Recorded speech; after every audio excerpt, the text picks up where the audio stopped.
Dear student, आज हम लोग बायोटेक्नोलॉजी का एक इम्पॉर्टेंट चीज़ PBr322 को जानेंगे।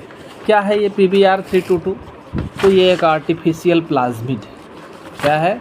आर्टिफिशियल प्लाज्मिड है। ठीक है, तो बहुत ही प्रसिद्ध है, बहुत ही व्यापक रूप से इस्तेमाल किए जाने वाला प्लाज्मिड है। ये प्लाज्मिड ये आणविक क्लोनिंग और आनुवांशिक अभियांत्रिकी में एक वेक्टर के रूप में प्रयोग होता है। इसमें एम्पिसिलिन और टेट्रासाइक्लिन के प्रति प्रतिरोधकता वाले जीन होते हैं। अब सबसे पहले आप जानें कि प्लाज्मिड क्या है ना। प्लाज्मिड को क्या कहा जाता है? Extra chromosomal material. कुछ बैक्टीरिया वगैरह जो होते हैं, है ना, कुछ बैक्टीरिया है, ईस्ट है, तो ये सब में क्या होते हैं, इनके जेनेटिक मटेरियल के अलावा कुछ एक्स्ट्रा डबल स्ट्रैंड वाले गोलाकार डीएनए पाए जाते हैं। और ये डीएनए की क्षमता क्या होती है? तो अगर इसमें हम लोग बाहरी डीएनए को अगर जोड़ दें, फॉरेन डीएनए जीन को जोड़ दें, तो जिस जीव में प्रवेश कराना चाहते हैं वहाँ पर जाएगा और वहाँ इसका द्विगुणन होगा, है ना। तो ये खासियत है, यानी कि ये वाहक के रूप में प्रयुक्त होते हैं। प्लाज्मिड जो है एक वाहक के रूप में प्रयुक्त होते हैं और इच्छित गुणों को दूसरे जीवों में पहुंचाने के लिए हम लोग इसका प्रयोग करते हैं। किसका? प्लाज्मिड का प्रयोग करते हैं, है ना।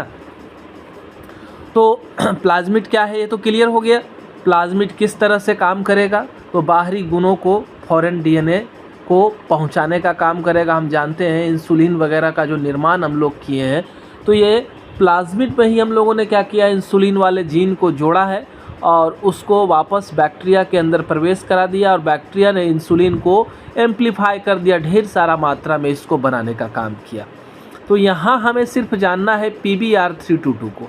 ये कृत्रिम प्लाज्मिड है, प्रयोगशाला में बनाया गया है, जिसमें एम्पिसिलिन और टेट्रासाइक्लिन जीन के प्रति प्रतिरोधकता वाले जीन पाए जाते हैं।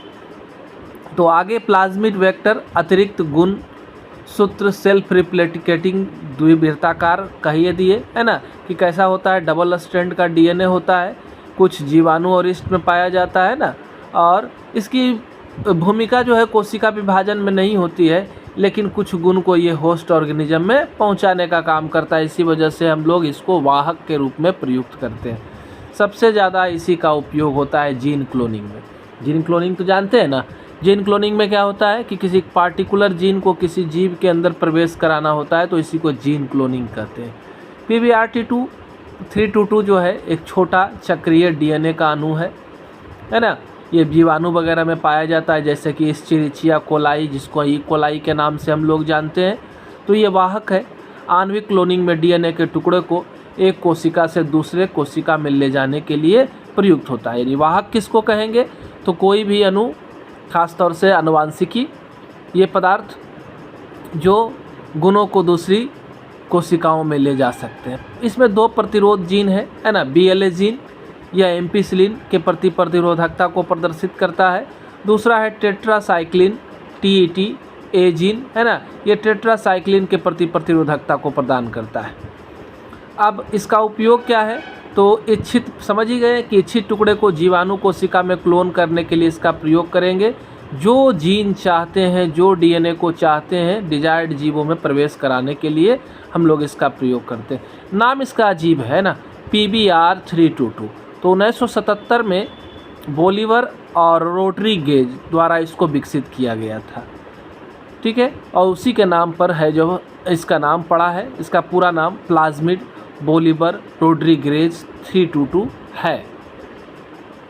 इसमें कई प्रतिबंधन रेस्ट्रिक्शन एंजाइम के लिए भी साइट होती है ना, जो डीएनए को काटने और जोड़ने के लिए मदद करता है। हम लोग रेस्ट्रिक्शन एंडोन्यूक्लियेज के बारे में जानते हैं, है ना। रेस्ट्रिक्शन एंडोन्यूक्लियेज क्या होते हैं?